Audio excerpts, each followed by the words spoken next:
जी नाजरीन, आज हम मुकदमा के नेक्स्ट एपिसोड के साथ आपके साथ मौजूद हैं। आज हमें डॉक्टर नौशीन अनवर ने ज्वाइन किया है।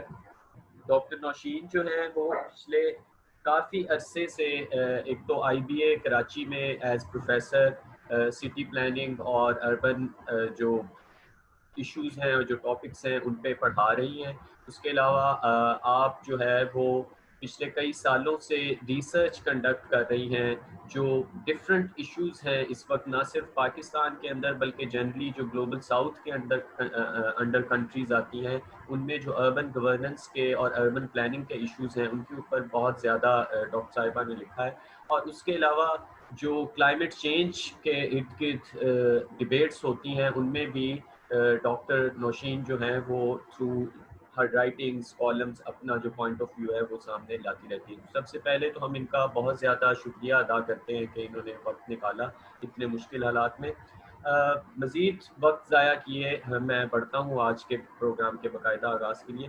Doctor Nausheen, first of all I just wanted to ask your comment about the recent urban crisis, infrastructure crisis, governance crisis, जो भी हम उसे नाम देते हैं, और ख़ास तौर पे जो कराची में इस वक्त हो रहा है, इस पे आपका एज अर्बन प्लानर और इस फील्ड के साथ आप पिछले काफ़ी अरसे से मुंसलिक हैं, what's your comment about this recent crisis?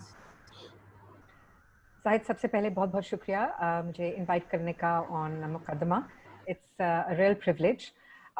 इस वक्त जो कराची में जो हालात नज़र आ रहे हैं बारिश की वजह से, और जो एक किस्म का जो हमें एक नज़रिया हमारे सामने आ रहा है, बिल्कुल एक डिज़ास्टर, एक्चुअली डिज़ास्टर ही है और इसको कुछ नहीं कहा जा सकता। ये पहली दफ़ा नहीं हुआ। पिछले कोई 20 सालों में 5-6 दफ़ा इस किस्म की अर्बन फ्लडिंग कराची में हो चुकी है। और अगर हम 2000 से पहले भी जाएं तो कराची में बारिशों का निज़ाम और इस तरह के वेदर की जो बहुत प्रेशराइज किस्म का हेवी टोरेंशियल वेदर सीन रह चुका है। तो एक चीज़ जो हम कॉन्फिडेंस के साथ हम नहीं कह सकते कि ये क्लाइमेट इंड्यूस्ड है। तो मैं सोशल मीडिया पे आज काफ़ी मैं देख रही थी कि लोगों ने ट्वीट किया हुआ है कि ये क्लाइमेट चेंज है, क्लाइमेट चेंज की वजह से। ये क्लाइमेट चेंज की वजह से नहीं है। हमारे पास इस वक्त ऐसी कोई एविडेंस नहीं सामने आ रही जो सजेस्ट करती है कि ये क्लाइमेट इंड्यूस्ड डिजास्टर है। मगर कुछ ऐसी चीज़ें हम बिल्कुल बहुत कॉन्फिडेंस के साथ कह सकते हैं कि ये सर्टनली एक मैन मेड डिजास्टर है। और वो मैन मेड डिजास्टर किस तरह, in what, how that has happened, इसके पीछे भी एक कॉम्प्लिकेटेड हिस्ट्री है। एक तो वेरी स्पेसिफिकली एक क्राइसिस है इंफ्रास्ट्रक्चरल ब्रेकडाउन का कराची में, जो हम आपको साफ साफ नजर आ रहा है। और टिपिकली वो क्या है, वो कराची की नेचुरल इकोलॉजी से पे एक रिश्ता नाता रखता है।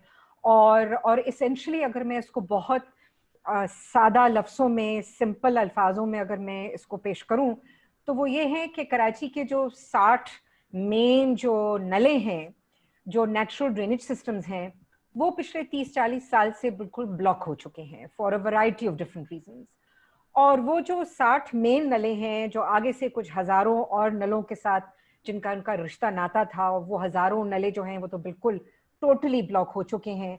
तो आगे जाकर इनका जो रिश्ता नाता मलीर और लियारी रिवर्स के साथ है, जो कराची की इकोलॉजी का एक नेचुरल हिस्सा है, वो रिलेशनशिप जो है, वो एक रिश्ता नाता जो इन रिवर्स और चैनल्स और ड्रेनेज सिस्टम्स के दरमियान है, वो लिटरली टोटली ब्रेक डाउन हो चुका है। तो अब जब इस किस्म का जब रेनफॉल होता है जो वाकई बहुत टोरेंशियल है, एक दिन में I think something like 199 millimetres of rainfall हमने आज पिछले 24 घंटों में एक्सपीरियंस किया है।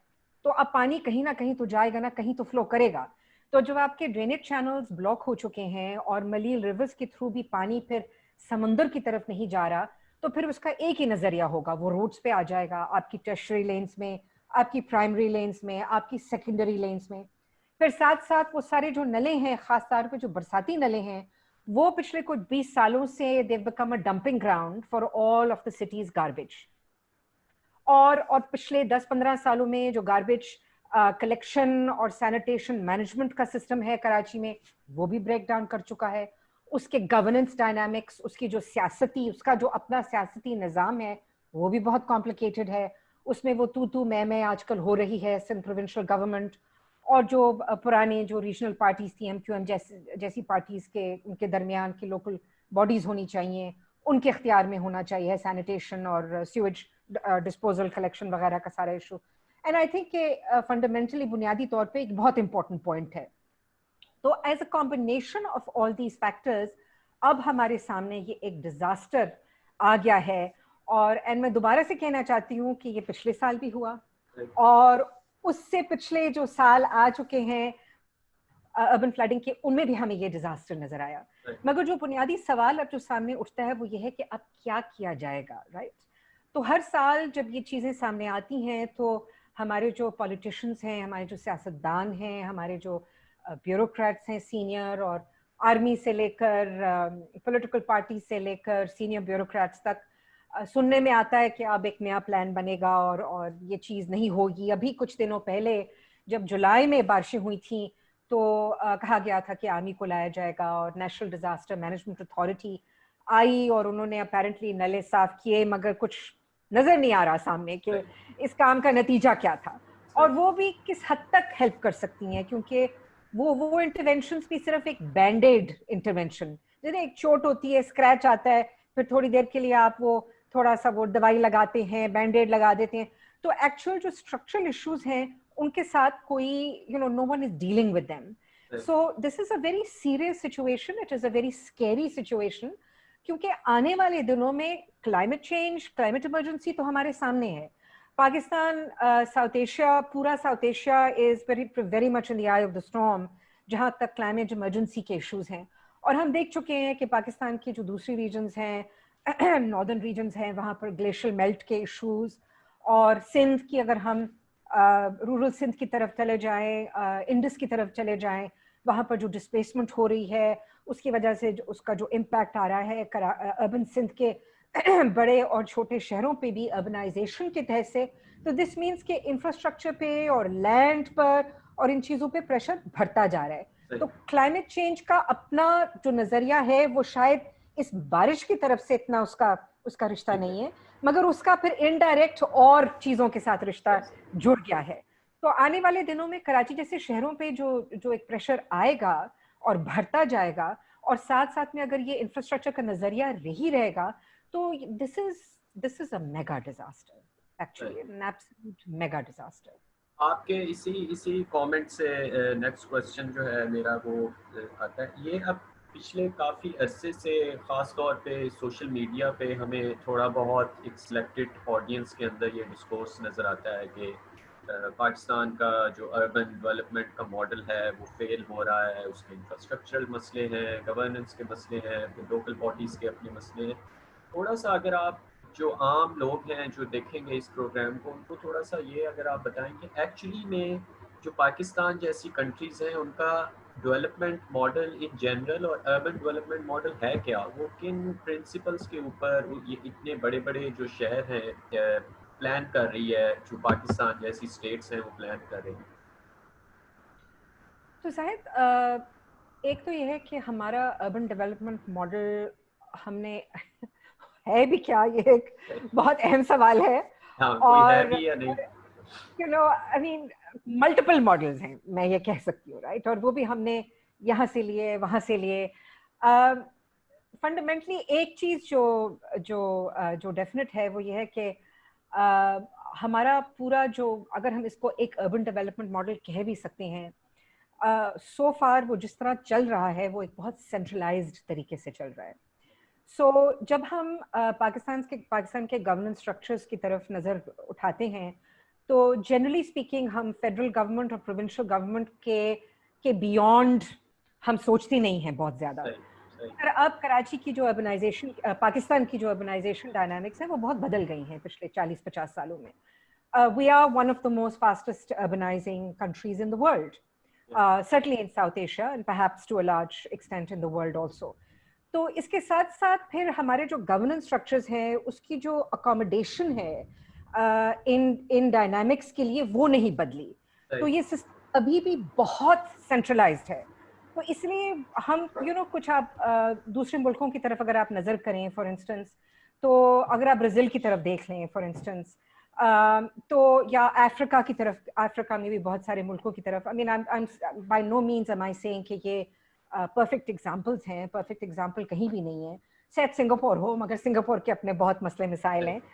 मगर तो वहाँ पर एक चीज़, we talk about municipal governance, we talk about metropolitan, the boundary, metropolitan governance, इस किस्म के जो अल्फाज हैं वो गवर्नेंस के डिस्कोर्सेस में शामिल होते हैं ऑन अ रेगुलर बेसिस। हम अभी तक उस लेवल पर हम नहीं आए, अभी हम इसी यहाँ पर ही स्टक हुए हुए हैं। ये फेडरल प्रोविंशियल जो एक डायनामिक है सेंटर की और प्रोविंसेस की, और फिर प्रोविंसेस के अंदर जो अर्बनाइजेशन की डायनामिक जो सामने आ रही है, जिसके साथ हमें अब डील करना है, and we are seeing it right now. Essentially demographics shift हो रही हैं, लैंड पर प्रेशर्स हैं, इंफ्रास्ट्रक्चर पे प्रेशर है, वो क्लाइमेट चेंज के साथ भी उसका एक रिलेशनशिप है। सो अब ये म्यूनिसिपल गवर्नेंस का इसका मतलब क्या है, उसकी बुनियादी, उसकी फाउंडेशंस क्या होनी चाहिए, उसकी रिलेशनशिप्स लोकल बॉडीज के साथ क्या होनी चाहिए, उसकी क्या कैपेसिटी होनी चाहिए तो लोकल लेवल, ये चीज़ें हमने अभी तक एक सीरियस तरीके से हमने इनको हमने इनके बारे में सोचा नहीं है। और अगर सोचा है तो वो मिलिट्री गवर्नमेंट की एग्जिजेंसीज के तौर से सोचा है, राइट। तरफ आए तो ज़िया उल हक आए, तो अयूब खान के ज़माने में लोकल बॉडीज़ वगैरह, उसका अपना एक उसकी उनकी अपनी नीड्स थी, अपनी सॉर्ट ऑफ पावर को लेजिटिमाइज करने के लिए। मगर हम so we need a conversation on this and we need to get moving on this because these are very very serious issues कि भाई अगर सीवेज कलेक्शन और गार्बेज कलेक्शन और सैनिटेशन प्रोविंशियल गवर्नमेंट लेना चाहती है तो प्रोविंशियल गवर्नमेंट की आउटरीच वो नहीं हो सकती जो लोकल गवर्नमेंट की होती है, राइट। और इस वक्त आप देखिए कराची जैसे शहर में अब जो ये इमरजेंसी हुई है, ये जो मैन मेड डिजास्टर जो अनफोल्ड कर रहा है, तो लोग अब यही कह रहे हैं कि हम किधर जाएं, हमारे नाजिम्स नहीं हैं, हमारे काउंसलर्स नहीं हैं, who do we turn to. तो जब इस तरह की सिचुएशंस होती हैं तो आपका डिस्ट्रिक्ट कमिश्नर, आप उसको तो एक्सेस नहीं कर सकते, राइट। आपकी जो ब्यूरोक्रेसीज हैं एट दिस सेंट्रलाइज्ड लेवल, उनकी कैपेसिटी नहीं है for that kind of outreach.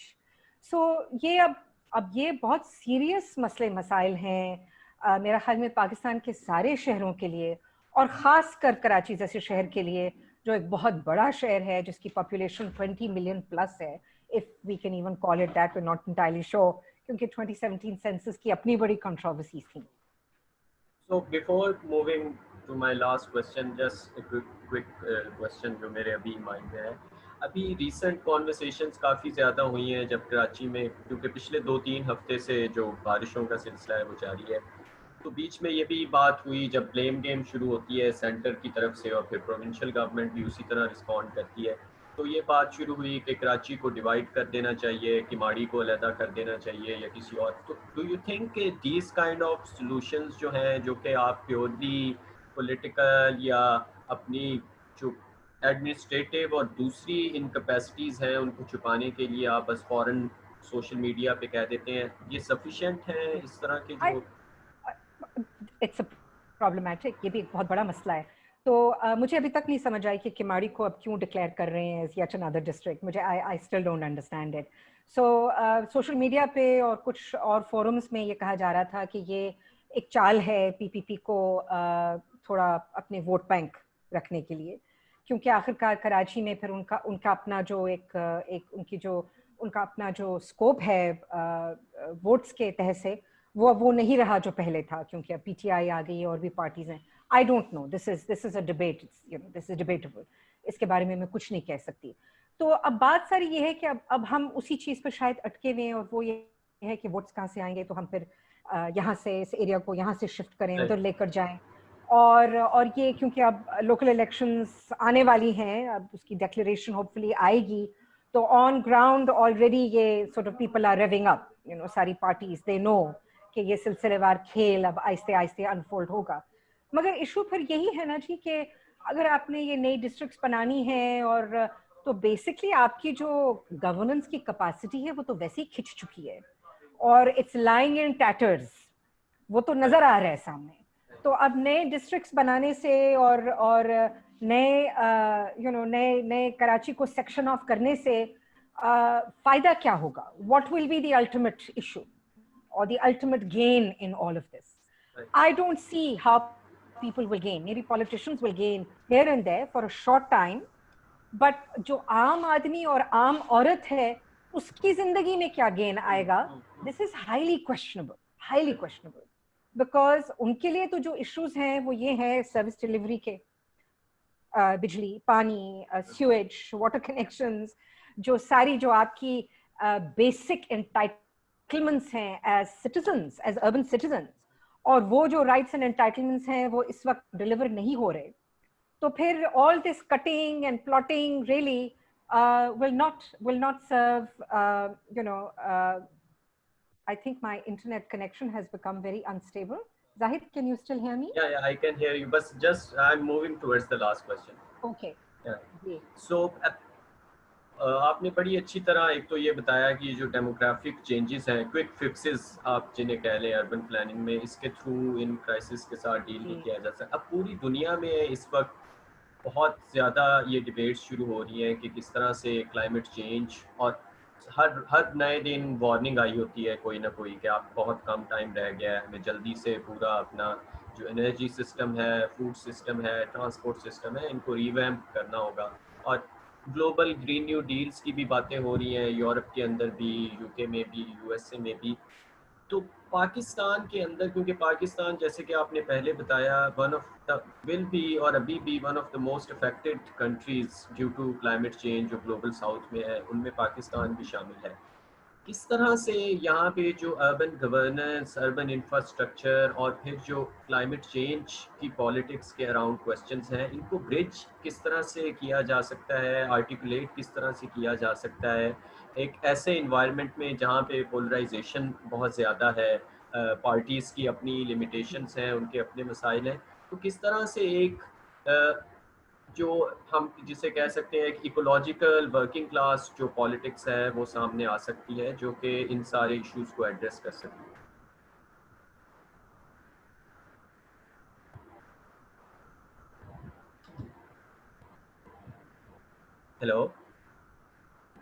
Hello जी जायद, आपकी आवाज़ थोड़ी ब्रेक ऑफ कर रही है, but I got the question.